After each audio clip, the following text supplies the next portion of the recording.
Hello everyone. तो आप सभी का स्वागत है एक और ब्रांड न्यू वीडियो में। मैं आपका hosted study all to help all आज आपके लिए लाया हूँ brand new video of geography. ठीक है दोस्तों, जैसा कि अगर आपने लाइव वीडियो हमारी देखी होगी तो उसमें मैंने आप सभी को बता दिया था क्लास 8th के टॉपिक्स कब एंड कैसे कौन से वीडियोस आने वाले हैं, कौन सा जैसे मैथ या साइंस सब्जेक्ट्स हो सकते हैं और मेनी मोर इंटरेस्टिंग चीज़ें मैंने उस लाइव में बताई थी। अगर आपने वो लाइव वीडियो जाके नहीं देखी है तो इस वीडियो के कमेंट में भी लिंक है पिन और डिस्क्रिप्शन में भी लिंक पिन है, तो आप चाहो तो दोनों जगह से जाके देख सकते हैं उस वीडियो को। ठीक है दोस्तों, तो चलिए इस वीडियो को शुरू करते हैं। और इस वीडियो को शुरू करने से पहले हमारा रोज का काम, hit the subscribe button and like the video, और इस वीडियो को शेयर जरूर करिएगा ताकि जो क्लास 8th ज्योग्राफी है वो सारे लोगों को उसका मतलब क्लास 8th ज्योग्राफी का जो पहला चैप्टर है वो सारे लोगों को क्लियर हो सके। तो दोस्तों, जैसा कि मैंने आपसे होप किया है आपने मेरे वीडियो को लाइक शेयर और हमारे चैनल को सब्सक्राइब ज़रूर से कर दिया होगा। तो चलिए अब शुरू करते हैं the main content of this video, यानी class 8 chapter 1 geography the resources या रिसोर्सेज। तो हमें पहले ये जानना होगा रिसोर्सेज होते क्या हैं। तो इसके लिए हमें एक स्टोरी दी गई है। मोना एंड राजू नाम के जैसे कि आप यहाँ पढ़ सकते हैं, Mona and Raju were helping अम्मा टू क्लीन देयर हाउस। तो मोना और राजू नाम के दो मतलब बच्चे थे जिन्होंने उनकी अम्मा की हेल्प की थी घर के सफाई के काम में। ठीक है दोस्तों, तो इन्होंने कुछ चीज़ों के नाम दिए हैं जैसे clothes, utensils, food grains, combs, this bottle of honey and this bottle of honey, books. और तो इन्होंने ये कहा है each of these has a use. ठीक है दोस्तों, इन्होंने ये बोला है, इन्होंने ये बताया है कि जितने भी चीज़ें हैं, मोना ने ये कहा है कि यहाँ पे जितने भी चीज़ें हैं उनका अपना अलग अलग इम्पोर्टेंस है। ठीक है, ये सभी रिसोर्सेज हैं। तो फिर क्वेश्चन ये होता है रिसोर्सेज होते क्या हैं। ये सब रिसोर्सेज हैं, तो रिसोर्सेज मतलब प्रॉपर डेफिनेशन क्या हो सकता है रिसोर्सेज का। तो इसी के बारे में राजू ने अम्मा से पूछा। तो राजू के जो क्वेश्चन का आंसर अम्मा ने दिया वो था anything that can be used to satisfy a need is a resource. यानी कोई भी चीज, यानी एनीथिंग। ठीक है दोस्तों, तो अम्मा ने क्या रिप्लाई दिया था मैं आपको फिर से बताता हूँ। अम्मा ने रिप्लाई दिया था कि एनीथिंग, एनीथिंग मतलब कुछ भी, that can be use to satisfy a need is called resources. समझे आप? ये वाली लाइन अगर आप पढ़ोगे जब, तब आपको ये समझ में आएगा कि अम्मा ने क्या रिप्लाई दिया। ठीक है दोस्तों, यहाँ लिखा है anything that can be used to satisfy a need is a resource. इसको आप चाहो तो हाईलाइट भी कर सकते हो इस लाइन को यहाँ से, ताकि आपको जब भी मतलब अपने बुक में आप चाहो तो हाईलाइट भी कर सकते हो, ताकि आप जब भी रिमेम्बर करो तो आपको ये पॉइंट मतलब याद रहे। और मैं तो कहूँगा कि आप इसको मतलब एक जो आपकी कोई भी नोटबुक हो या आपकी रफ कॉपी हो, इस टाइप की बुक्स में, नोटबुक्स में आप इसे नोट डाउन भी कर लो। Anything that can be used to satisfy any need is called a resource. यानी कोई भी चीज़, आपके आसपास की कोई भी चीज़, एनीथिंग, एनीथिंग यानी कोई भी चीज़ समझ लो आप, जो आपके नीड को सेटिस्फाई कर सके उसे हम क्या कहेंगे, अ रिसोर्स। ठीक है दोस्तों, अब आगे बढ़ते हैं। तो जब अम्मा ने ये रिप्लाई किया तो उसके बाद उन्होंने बोला लुक अराउंड यू। यहाँ पे उन्होंने बताया look around you and observe, you will be able to identify many types of resources. यानी अम्मा ने उन्हें ये बताया कि अपने आसपास देखो और इसके बारे में बताया कि तुम्हारे आसपास बहुत सारे रिसोर्सेज हैं।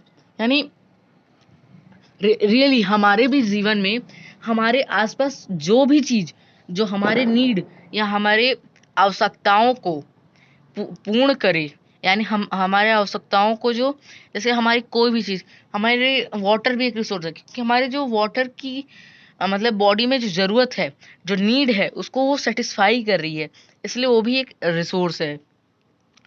अम्मा ने बहुत सारी एग्जांपल्स भी दिए थे इसके, clothes, utensils and etcetera etcetera. ठीक है दोस्तों, तो अब आगे बढ़ते हैं। उन्होंने क्या बोला, the water you drink when you are thirsty. जैसे मैंने आपको बताया, पानी, जब हम प्यासे होते हैं तो पानी हमारी नीड्स को सेटिस्फाई करता है, इसलिए वो एक रिसोर्स है।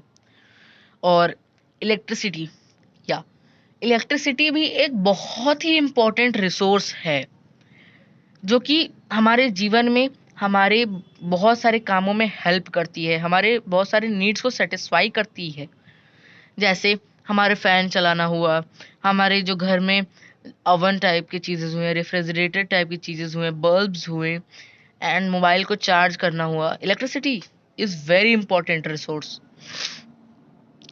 और जैसा कि अम्मा ने इस चैप्टर में बताया, द रिक्शा, जो रिक्शा है वो भी हमें घर से स्कूल या किसी प्लेस से किसी प्लेस तक पहुंचाने का काम करता है, जिससे हमारी जो नीड है, जो हमारी ज़रूरत है कहीं जाने की, वो सेटिस्फाई यानी पूर्ण होती है।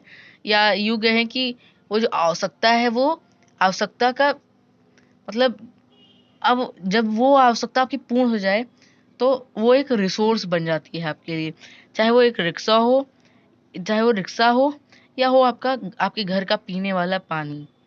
ठीक है दोस्तों, आगे चलते हैं। अब आती है बारी यूटिलिटी की। यहाँ पर आप देख सकते हैं यूटिलिटी, ये पॉइंट आप जब देखेंगे, यूटिलिटी। ठीक है दोस्तों, यूटिलिटी ये भी एक बहुत इंपॉर्टेंट चीज़ है, आपको जाननी चाहिए यूटिलिटी के बारे में। Water, electricity, rickshaw, vegetable and text book have something in common. अब देखिए, ये यहाँ बताया जा रहा है वाटर, इलेक्ट्रिसिटी, रिक्शा, वेजिटेबल और टेक्स्ट बुक, इनमें कुछ कॉमन है। ठीक है, कॉमन क्या है, they have all been used by you, so they have utility. ठीक है, उसके बाद क्या बोला गया है, यूटिलिटी और usability is what makes an object और substance a resource. Utility, resource के लिए यूटिलिटी या यूजेबिलिटी बहुत ही इम्पोर्टेंट होती है। ठीक है, वाटर, जैसा कि इस चैप्टर में बताया गया, वाटर, इलेक्ट्रिसिटी, रिक्शा, वेजिटेबल और टेक्स्ट बुक, ये सभी हमारे और आपके द्वारा यूज की गई है। इसमें कॉमन क्या था, हमारे और आपके द्वारा, या यूं कहें कि आपके द्वारा ये सारी चीजें यूज की गई हैं। ठीक है, इसलिए इनमें कुछ यूटिलिटी है। यूटिलिटी यानी यूजेबिलिटी, इनका नीड, इनका काम, इनका कार्य क्या है, वो दर्शाता है यूजेबिलिटी को। ठीक है, यूजेबिलिटी या यूटिलिटी ही वो चीज़ है जो किसी एक ऑब्जेक्ट या सब्सटेंस को रिसोर्स बनाता है। यानी जब तक उसकी किसी रिसोर्स की यूजेबिलिटी ही नहीं होगी तो एक रिसोर्स कहला ही नहीं सकता। जब तक किसी एक रिसोर्स की यूजेबिलिटी नहीं है तब तक वो रिसोर्स नहीं कहलाएगा। अगर उसकी यूजेबिलिटी है या यूटिलिटी है तो वो एक रिसोर्स कहलाएगा। ठीक है दोस्तों, मैं आशा करता हूँ कि आपने हमारे चैनल सब्सक्राइब कर दिया होगा अब तक, और इस वीडियो में अगर आप अभी तक बने हैं तो इस वीडियो को आपने लाइक भी कर दिया होगा। आगे बढ़ते हैं वैल्यू के बारे में। How does something become a resource. Raju ने पूछा, या राजू अब जानना चाहता था। यहाँ पे आप देख सकते हैं, Raju now wanted to know. Raju क्या जानना चाहता था, how does something become a resource, ये वाली चीज कि sorry how does something become a resource, ये भी एक बहुत ही इंपॉर्टेंट चीज है। ठीक है, अब उसमें वैल्यू, अब देखिए अम्मा बताती हैं चिल्ड्रंस को, अम्मा टोल्ड द चिल्ड्रेन दैट, यहाँ पे ये वाली लाइन, अम्मा told the children that things become resource only when they have value. समझे आप? यानी अम्मा ये बताना चाहती हैं, कोई मतलब चिल्ड्रन को अम्मा ये बताती हैं कि कोई भी चीज रिसोर्स तभी बनती है जब उसकी कोई वैल्यू हो। और वैल्यू कहाँ से मिलती है? It's use. देखिए यहाँ पे ये वाली लाइन जब आप पढ़ेंगे तो समझ में आएगा कनेक्शन क्या है, ये समझ में आएगा आपको। इट्स यूज और utility gives it A value. यानी किसी भी रिसोर्स की यूटिलिटी या यूजेबिलिटी ही उसे वैल्यू प्रदान करती है या वैल्यू देती है। ठीक है, इस वाली लाइन को जब आप पढ़ेंगे तो समझ में आएगा। All resources have something some value said Amma. यानी अम्मा ये कह रही हैं कि जो भी रिसोर्सेज हैं उनकी कोई वैल्यू है। और वैल्यू कहाँ से मिलती है? यूटिलिटी या यूजेबिलिटी से।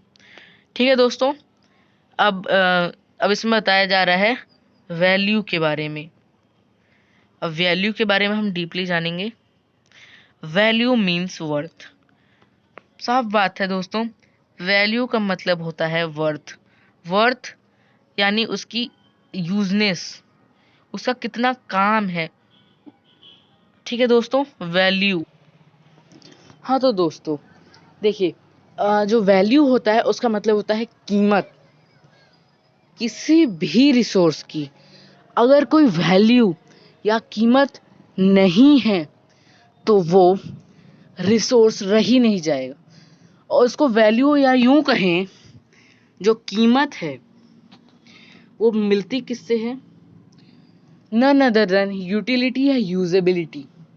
अभी हमने समझा था किसी भी चीज को, ठीक है दोस्तों, किसी भी चीज को वैल्यू तब मिलती है जब उसकी मतलब कोई रिसोर्स को वैल्यू तब मिलती है जब उसकी कोई यूजेबिलिटी या यूटिलिटी हो। क्योंकि यूटिलिटी और यूजेबिलिटी होगी तो उसे वैल्यू मिलेगी, और वैल्यू मिलेगी तो उसका एक वर्थ या एक कीमत होगा उस रिसोर्स का। किसी भी रिसोर्स का कुछ ना कुछ कीमत जरूर होता है। हम कोई भी रिसोर्स ऐसे ही यूज नहीं कर सकते, हमें उसके लिए वर्थ या वैल्यू उसकी देनी होगी। जैसे एग्जांपल वाटर है, इलेक्ट्रिसिटी, हमें उसकी जो रिसोर्स की जो वैल्यू है वो पे करनी होती है। ठीक है दोस्तों, अब जैसे देखिए फॉर यहाँ पे दिया है some resources have economic value some do not. मतलब बहुत साफ है, यानी जो कुछ रिसोर्सेज होते हैं उनकी इकोनॉमिक वैल्यू होती है। इकोनॉमिक वैल्यू मतलब इकोनॉमिक वैल्यू का अर्थ होता है जैसे पैसों मतलब जैसे इन जैसे लेन देन वाले मतलब टाइप में समझिए आप। इकोनॉमिक वैल्यू होती है और कुछ की नहीं होती है। जैसे फॉर एग्जांपल मेटल्स में हैव बीन इकोनॉमिक वैल्यू, यानी जो मेटल्स होती हैं उनकी इकोनॉमिक वैल्यू है, आपको उसकी कुछ ना कुछ वैल्यू पे करनी होती है। अगर आप कहीं भी मेटल लेंगे तो उसकी आपको एक वैल्यू पे करनी होगी। लेकिन वहीं दूसरा एग्जांपल क्या है? A beautiful landscape may not, यानी एक कोई ब्यूटीफुल लैंडस्केप है उसके लिए आपको हो सकता है वैल्यू न पे कर, इकोनॉमिक वैल्यू पे न करनी हो, लेकिन but both are important and satisfy human needs. यानी दोनों ही ह्यूमन नीड्स को सेटिस्फाई करते हैं, इसलिए वो एक क्या है? इसीलिए वो एक रिसोर्स है। तो रिसोर्स में मेन किस चीज का हाथ होता है अब आपको क्लियर हो रहा होगा, यूटिलिटी वैल्यू। ये दो सबसे इंपॉर्टेंट चीजें हैं। अब जैसे यहाँ पे ग्रैंड मदर ने, जो उनकी ग्रैंड अम्मा थी, उन्होंने कुछ चीजों को बताया है इकोनॉमिक वैल्यू से रिलेटेड चीजों को। जैसे सम रिसोर्सेज, यहाँ देखिए some resources can become economical valuable with time, यानी कुछ रिसोर्सेज जो होती हैं वो टाइम के साथ इकोनॉमिकल वैल्यूएबल हो सकती हैं। ठीक है, अब इसका एग्जांपल देखिए, your grandmother's home remedies have no commercial value, यानी आपकी जो दादी हैं, अम्मा हैं या आपकी जो मदर हैं, मम्मी हैं, तो उनकी जो होम रेमेडीज है यानी घर के जो नुस्खे हैं, उसकी भले ही कमर्शियल वैल्यू अभी ना हो, भले ही उसकी जो कमर्शियल वैल्यू है, ठीक है दोस्तों, कमर्शियल वैल्यू जो है वो अभी भले ही न है, अभी भले ही कमर्शियल वैल्यू नहीं है उसकी, लेकिन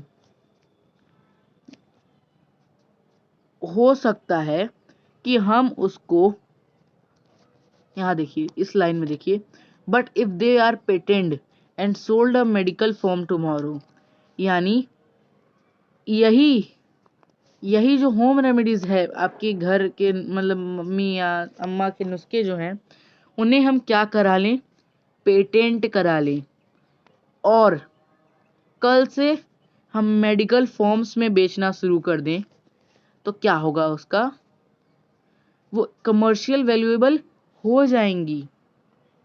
समझे आप, उनकी कमर्शियल वैल्यू हो जाएगी कल, मतलब जब आप उसे पेटेंट करा लें या उसको बेचने लगे मेडिकल फॉर्म्स में, तो उसकी एक वैल्यू हो जाएगी, इकोनॉमिकल वैल्यू हो जाएगी, और वो एक इकोनॉमिकल वैल्यूएबल थिंग हो जाएगा। तो इस चीज को मैं आपको बता रहा हूं दोस्तों, जो ग्लॉसरी है, ग्लॉसरी ऑफ टर्म्स, ये बहुत ही इंपॉर्टेंट होता है as basis of examination. Exams में ये ग्लॉसरी ऑफ टर्म्स कंफर्म आते हैं, तो मेरा आपसे निवेदन है कि इन ग्लॉसरी ऑफ टर्म्स को ज़रूर से एक न एक बार पढ़िएगा, क्योंकि इनसे बहुत सारे क्वेश्चंस बनते हैं, किसमें, एग्जाम्स में। तो अगर आप एग्जाम्स की प्रिपरेशन अभी से कर रहे हैं, तो इन ग्लॉसरी ऑफ टर्म्स को तो जरूर से जरूर पढ़िएगा दोस्तों, क्योंकि इनका बहुत ही इंपॉर्टेंस है, इनसे बहुत सारे 1 मार्क्स 2 मार्क्स क्वेश्चन बनते हैं। एज माई ओपिनियन मैं आपको बता रहा हूँ, ये बहुत ही इंपॉर्टेंट होते हैं ग्लॉसरी ऑफ टर्म्स। ठीक है दोस्तों, आते हैं नेक्स्ट पे। हमने यहाँ देख लिया, अब बारी है, यहाँ देखिए एक और ग्लॉसरी ऑफ टर्म्स है, टेक्नोलॉजी। ऐसे ग्लॉसरी ऑफ टर्म्स को या ग्लॉसरी को जरूर एक न एक बार फोकस करिएगा। थोड़ा हम फास्टली स्किप करते हैं क्योंकि 17 मिनट्स बीत चुके हैं। हम अब मेन टॉपिक पे आते हैं। ये आप रीड कर सकते हो, इन्हें आप समझ भी सकते हो। ठीक है दोस्तों, टाइम एंड टेक्नोलॉजी किसी भी रिसोर्स को चेंज करने के लिए बहुत ही 2 इम्पोर्टेंट फैक्टर्स हैं। ये इम्पोर्टेंट फैक्टर्स हैं, तो इन्हें आप नोट कर सकते हो। इससे क्वेश्चन बन सकता है ऐसे, which are the 2 important factors that can change substances into a resource. तो ये बहुत ही इंपॉर्टेंट क्वेश्चन है, बन सकता है इससे, मतलब बहुत इंपॉर्टेंट क्वेश्चन जो 2 मार्क्स 1 मार्क्स के हो। अब आते हैं main topic, types of resource. तो resources are generally classified into natural, human and human made and human. ठीक है दोस्तों, इस पे फोकस करिएगा। ह्यूमन मेड और ह्यूमन एक नहीं है। अगर जो भी 7th से अभी इस क्लास 8th में बच्चे आ रहे हैं, इस पे ध्यान से फोकस करिएगा। ये नेचुरल, ठीक है दोस्तों, ये नेचुरल, ह्यूमन मेड और ह्यूमन 3 अलग अलग टाइप्स ऑफ रिसोर्स है। तो पहले तो हम नेचुरल रिसोर्स को जानेंगे। Resources that are drawn from nature and used without much modification are known as natural resource. इस डेफिनेशन को आप चाहो तो लिख भी सकते हो, और इनको ऐसे आपको हिंदी में एक्सप्लेन कर देता हूँ ताकि आप इसे अच्छे से समझ सको और एग्जाम्स में अच्छे नंबर स्कोर कर सको। ठीक है दोस्तों, तो resources that are drawn from nature and used without much modification and are called as natural resource.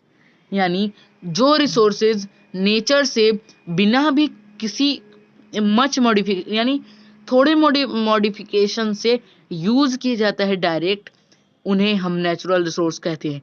और अब हम नेचुरल को भी, जो ये नेचुरल रिसोर्स है, इन्हें भी हम 2 पार्ट्स में क्लासिफाई कर सकते हैं। एक तो नॉन रीन्यूएबल और रीन्यूएबल। ठीक है दोस्तों, अब इसके बारे में जानते हैं ये क्या है। तो ये देखिए, resources are broadly categorised into renewable and non renewable resources.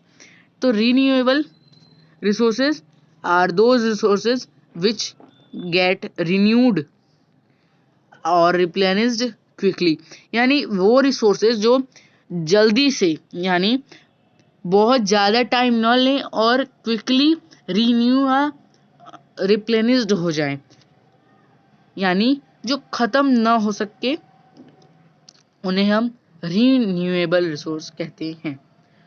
इसके कुछ एग्जांपल्स ले लेते हैं, जैसे वाटर तो मतलब अब सर्टेन केसेस पे वो नॉन रिन्यूएबल रिसोर्स भी हम उसे कह सकते हैं।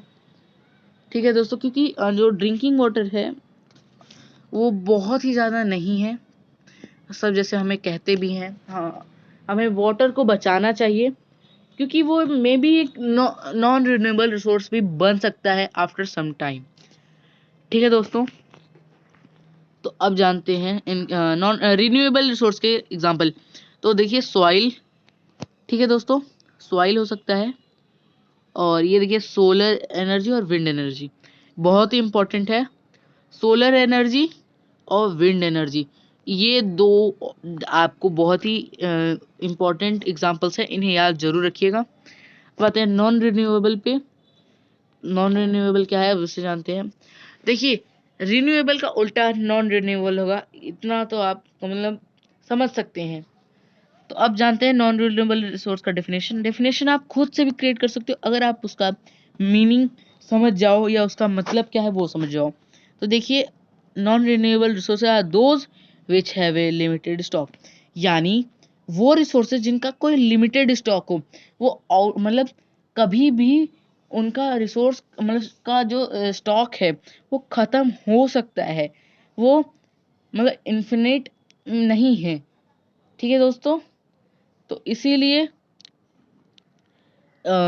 इनके कुछ एग्जांपल्स देखेंगे हम। ठीक है, एग्जांपल्स क्या है। कोल, आपने साइंस में आप पढ़ोगे आप जब, तो कोल के बारे में आपको बताया जाएगा उसमें, पेट्रोलियम और नेचुरल गैस। क्लास 8 के साइंस में भी कोल एंड पेट्रोलियम करके एक चैप्टर है, उसमें आपको कोल और पेट्रोलियम और नेचुरल गैस के बारे में ब्रीफली डिफाइन किया गया है। ठीक है दोस्तों, तो वो वीडियो भी आप देख लीजिएगा। अब यहाँ भी देखिए एक ग्लॉसरी है स्टॉक ऑफ रिसोर्स की, ये भी बहुत इंपॉर्टेंट है, इन्हें जरूर पढ़िएगा। और ये जो पॉइंट है दोस्तों, ये बहुत ही इंपॉर्टेंट पॉइंट है, इससे बहुत सारे क्वेश्चंस आते हैं एग्जामिनेशन में। इससे आपके एक्सरसाइज में भी एक क्वेश्चन है, मैं आपको दिखा देता हूँ, एक सेकेंड, सॉरी, एक सेकेंड, गिव मी टाइम। ये देखिए दोस्तों, ये जो क्वेश्चन है हमारा पहला, इसका जो आंसर है वो यही है। ये जो है, the distribution of natural resources depends upon number of physical factors like terrain, climate and altitude. ठीक है, ये आपके पहले क्वेश्चन का आंसर भी है, मैंने आपको आंसर भी बता दिया पहले क्वेश्चन का। ये बहुत ही इंपॉर्टेंट पॉइंट है, ये एग्जाम के बेसिस पे बहुत इंपॉर्टेंट हो सकता है, तो कृपया करके मेरा आपसे निवेदन है इस पॉइंट को ध्यान से पढ़िएगा। ठीक है दोस्तों, अब आते हैं ह्यूमन मेड रिसोर्सेज पे। ह्यूमन मेड रिसोर्सेज यानी वो रिसोर्सेज जो ह्यूमंस बनाते हैं, ह्यूमंस खुद नहीं, ह्यूमंस जो बनाते हैं, यानी बिल्डिंग्स, रोड्स, व्हीकल्स, जो ह्यूमंस, देखिए टेक्नोलॉजी, टेक्नोलॉजी एक बहुत ही बड़ा एग्जांपल हो सकता है ह्यूमन मेड रिसोर्सेज का, क्योंकि जो ह्यूमंस हैं उन्होंने टेक्नोलॉजी को डेवलप किया है और टेक्नोलॉजी को बनाया है। ठीक है, तो टेक्नोलॉजी एक बहुत ही बड़ा एग्जांपल है ह्यूमन मेड रिसोर्सेज का। अब आते हैं ह्यूमन रिसोर्सेज पे। यहाँ आपको जो दिया है ह्यूमन रिसोर्सेज, ये आपका हो सकता है बहुत ही इंपॉर्टेंट, इन्हें हम पढ़ लेते हैं। देखिए, human resources refers to the number bracket में quantity and abilities and mental and physical of abilities mental and physical of the people. Though there are differing views regarding treatment of humans as a resource, one cannot deny fact that is that skills of human human that help in transferring the physical material into valuable resource।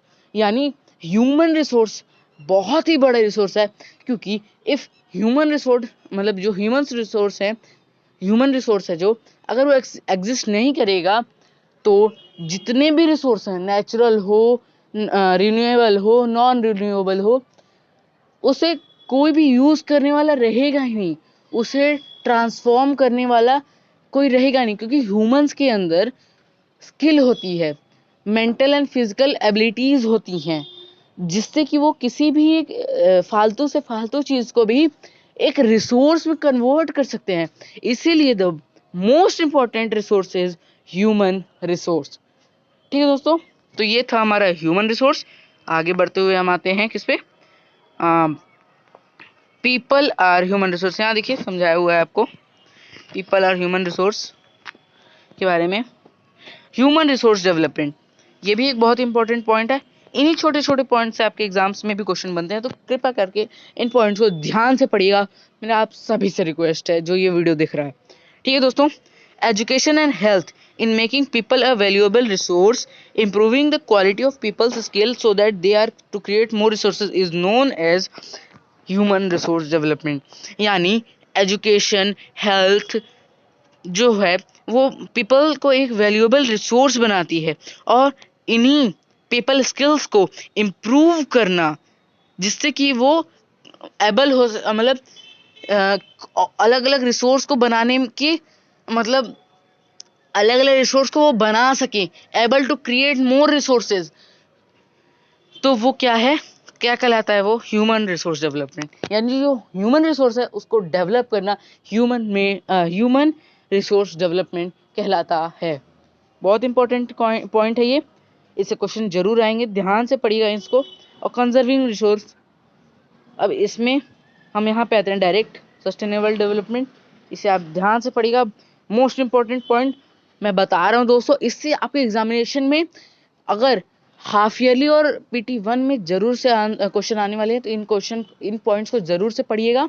ठीक है दोस्तों, क्या है sustainable development? Sustainable development होता है मतलब किसी भी रिसोर्स को यूज करना और उनको टाइम देना कि वो अपने आप को रिप्लेनिश कर सकें या रीन्यू कर सकें, वो क्या कहलाता है, रिसोर्स कंजर्वेशन कहलाता है। पहली चीज। दूसरी चीज, balancing the need to use resources and also conserve them for the future is called as sustainable development. Sustainable development और resource conservation the most two important points from your geography chapter 1 resource. यानी देखिए ये दो points मैं आपको लिख के दे रहा हूँ, PT1 एग्जामिनेशन और हाफ ईयरली एग्जामिनेशन में आएंगे अगर रिसोर्स चैप्टर आता है तो। रिसोर्स चैप्टर अगर आएगा तो ये दो पॉइंट मोस्ट इंपॉर्टेंट पॉइंट्स हैं जो क्वेश्चन इससे आएगा, कंफर्म आएगा। ठीक है दोस्तों, तो सस्टेनेबल डेवलपमेंट जरूर पढ़िएगा। यानी किसी भी रिसोर्स को यूज करना, यानी जो नीड ऑफ रिसोर्स है उसको बैलेंस तरीके से यूज करना और उन्हें टाइम भी देना फ्यूचर में, कि वो फ्यूचर में अपने आप को रिन्यू कर सके। नहीं सॉरी वो रिसोर्स कंजर्वेशन में चला गया। किसी भी रिसोर्स का बैलेंस तरीके से यूज करना और उन्हें फ्यूचर के लिए बचाना यानी कंजर्व करना सस्टेनेबल डेवलपमेंट कहलाता है। ठीक है दोस्तों, there are many ways for conserving resource. ये पढ़ लेना, ये पैराग्राफ बहुत इंपॉर्टेंट पैराग्राफ हो सकता है आपके लिए। और sustainable development most important point और रिसोर्स कंजर्वेशन भी इंपॉर्टेंट पॉइंट है। ये दो पॉइंट्स आप पढ़ लेंगे, इससे क्वेश्चन जरूर बनेगा। और यहाँ पे आपके लिए है some principles of sustainable development, ये आप जरूर पढ़िएगा। ठीक है दोस्तों, एक्सरसाइज हम नेक्स्ट वीडियो में कवर कर लेंगे अगर आप कमेंट करते हो तो, नहीं तो अगर आप ये चैप्टर अगर एक्सप्लेनेशन आपने अच्छे समझ ली, एक्सरसाइज चुटकियों की बात है, तुरंत हो जाएगा। एक्सप्लेनेशन को समझिए ताकि आप उससे एक्सरसाइज नहीं, आप पूरा पेपर अगर आपके सामने आए ज्योग्राफी या सोशल का, उसमें ज्योग्राफी के जितने क्वेश्चन आप फटाफट कर डालो। ठीक है दोस्तों, हिस्ट्री के वीडियोस आएंगे, सिविक्स के भी वीडियोस आएंगे, नहीं हमारा पहला वीडियो शुरू होता है ज्योग्राफी से। और 1 अप्रैल गोल आपको याद होना ही चाहिए। 1 अप्रैल हमारे लिए बहुत ही लकी दिन हो सकता है अगर आप हमारे 900 सब्सक्राइबर्स पूरे कर दो तो। Thank you everyone for watching this video.